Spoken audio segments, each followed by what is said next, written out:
বন্ধুরা, মেয়েটি হঠাৎ দেখতে পেল যে তার স্বামীর গাড়িটা অশুভ শক্তিতে ভরা।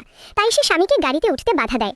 পাশে থাকা সহকারী ভাবল মেয়েটা বুঝে গাড়িতে উঠতে লাল খাম চাইছে। সে সঙ্গে সঙ্গে পকেট থেকে কয়েকটা লাল খাম বের করে মেয়েটার হাতে দেয়। কিন্তু মেয়েটা বলল গাড়িটা যেন কেউ ইচ্ছাকৃতভাবে নষ্ট করেছে। সহকারী এটা শুনে সঙ্গে সঙ্গে বলল এটা অসম্ভব। সে বলল এই গাড়িটা তো প্রেসিডেন্ট মাত্র বিদেশ থেকে আমদানি করে কিনেছেন। কিন্তু প্রেসিডেন্ট মেয়েটার কথা পুরোপুরি বিশ্বাস করলেন।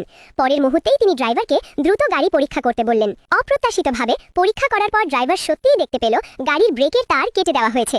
এটা শুনে মেয়েটা আবার পেছনের কয়েকটা গাড়ি পরীক্ষা করে সে দেখতে পেল দ্বিতীয় গাড়িটা নিরাপদ। তাই সে প্রেসিডেন্টকে সেই গাড়িতে উঠতে বলল। প্রেসিডেন্ট সঙ্গে সঙ্গে সহকারীকে দরজা খুলতে নির্দেশ দিলেন। সবকিছু ঠিক হওয়ার পর মেয়েটা প্রেসিডেন্টের সঙ্গে পুরনো বাড়িতে ফিরে গেল। কিন্তু বাড়ির দরজায় পৌঁছেই মেয়েটা বুঝতে পারল পুরো বাড়িটাই অশুভ শক্তিতে আচ্ছন্ন।